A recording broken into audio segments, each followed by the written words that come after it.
غلطی سے بھی چوٹ لگ گئی تو زہر بدن میں پھیل جائے گا۔ اور یہاں اللہ کے نبی صلی اللہ علیہ وسلم آپ کو اللہ نے خبر دے دی ہے۔ آپ نے بلا کر پوچھا عمیر کیوں آئے ہو؟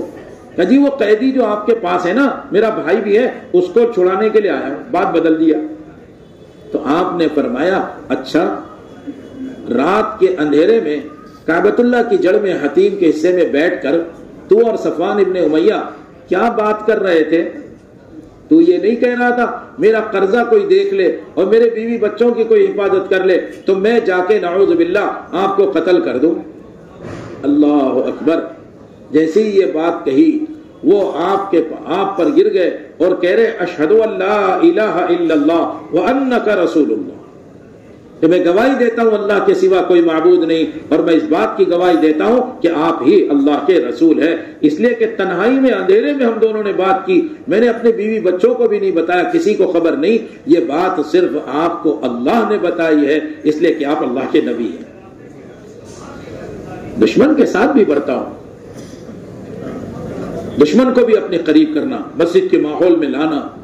گناہ کے ماحول میں لوگ جو پڑھ رہے ہیں نا، وہ یا تو گناہوں کی وجہ سے شدت پر آ کر بڑھ گئے اور یا حالات کی وجہ سے ان گناہوں میں پڑ گئے۔ اگر ہمارے ساتھی تھوڑا ان کو سینے سے لگائیں، پیار محبت ان کو ان کے ماحول میں جا کے دے، یہ وہ گناہوں کا ماحول چھوڑ کے آپ کے ساتھ آ جائے۔ ایک ہمارے یہاں مسجد ہے جس نے رات کو محنت، ان کے یہاں 24 گھنٹے آباد ہے، رات کو 2 بجے 3 بجے وہ جا کر گلیوں میں تلاش کرتے ہیں، مسلمان شراب کی حالت میں نشے میں دھت ملتا ہے، اس کو اٹھا کر لاتے ہیں، ذرا یہ فریج کا ٹھنڈا پانی اس کو پلا دے اور اس کو ذرا نہلا دو ٹھنڈے پانی سے، بدن میں ذرا جھڑ سی آتی ہے نا تو نشہ شراب کا اتر جاتا ہے، یہ ان کو نسخہ معلوم۔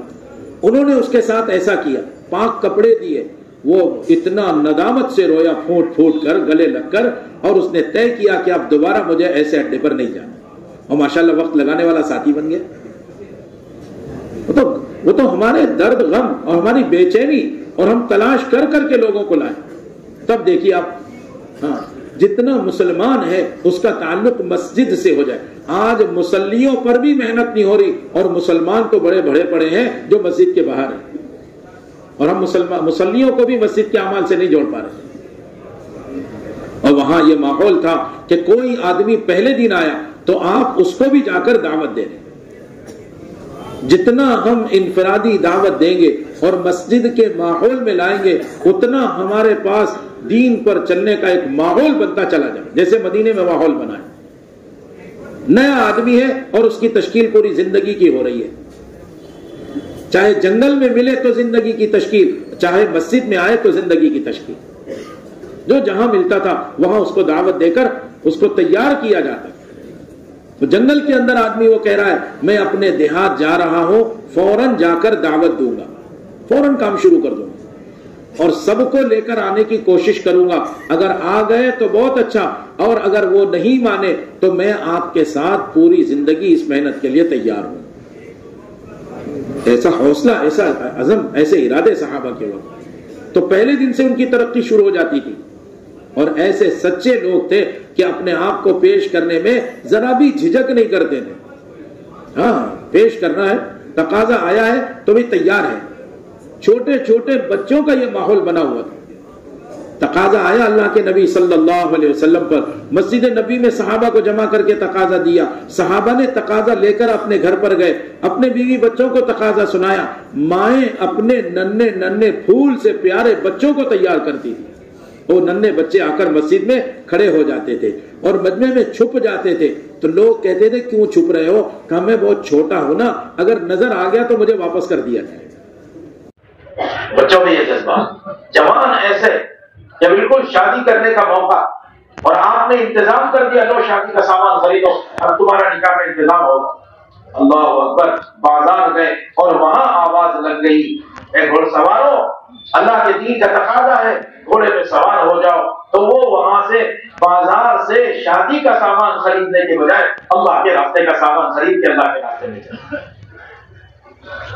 جوان شادی ہو گئی ہے، پہلی رات ہے، پہلا لوٹا ابھی سر پر ڈالا ہے اور آواز لگ گئی تو اتنا بھی دیر تاخیر کرنا گوارا نہیں سمجھتے تھے کہ نہا لوں، اچھے سے بدن پہنچ لوں، صاف ستھرے کپڑے پہن لوں اور تیاری کر کے نکلوں، اسی حالت میں اللہ کے راستے میں نکل، اس اللہ کے راستے میں نکلنے کو اتنا ضروری سمجھتے تھے۔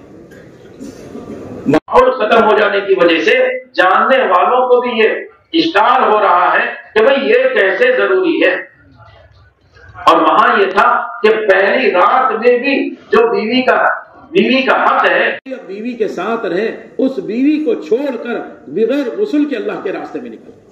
آپ دیکھو کیا جذبہ ہوگا، ایسے جذبہ ہوگا اللہ کے راستے میں نکلنے، اور جا کر وہاں شہید ہو گئے۔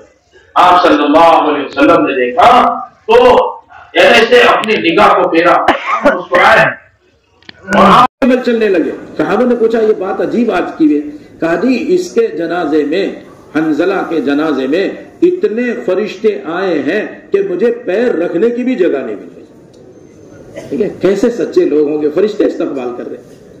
ہاں، اور پھر کہ جی حور تیزی سے لپکی تو اس کی پنڈلی کھلی تو میں نے دیکھا کہ اس کی حور ہے، اپنی نگاہ میں نے پھیر لی اور مسکرایا، اس لیے کہ جنت کی نعمتوں کا لقمہ بنا بنا کے ان کے منہ میں داخل کر رہی ہیں۔ ہاں، کیسے کیسے کیسے اکرام صحابہ کا ہوا ہے اور کیسے کیسے اعزاز ہوا ہے صحابہ کا۔ آپ دیکھو مختلف واقعات، اللہ کے راستے میں جان دینے کا ایسا شوق تھا، پھرا کرتے تھے اللہ کے راستے، اللہ کے راستے میں جان دینے کا جذبہ ایک ایک صحابی میں یہ تھا۔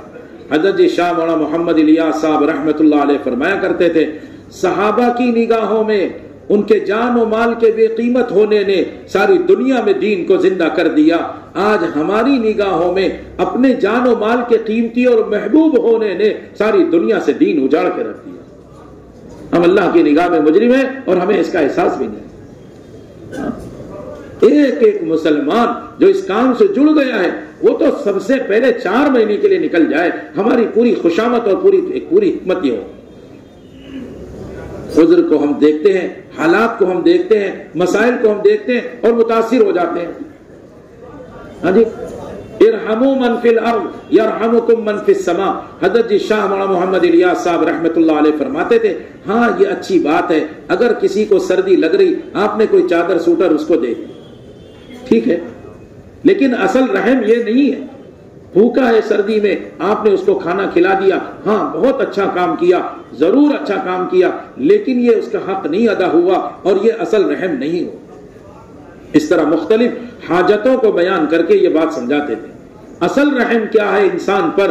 وہ جہنم کی آگ کی طرف دوڑا جا رہا ہے، اس کو جہنم کی آگ سے بچا کر، اس کو ایمان اور اعمال کی محنت میں لگا کر جنت والے راستے کی طرف دوڑا دے۔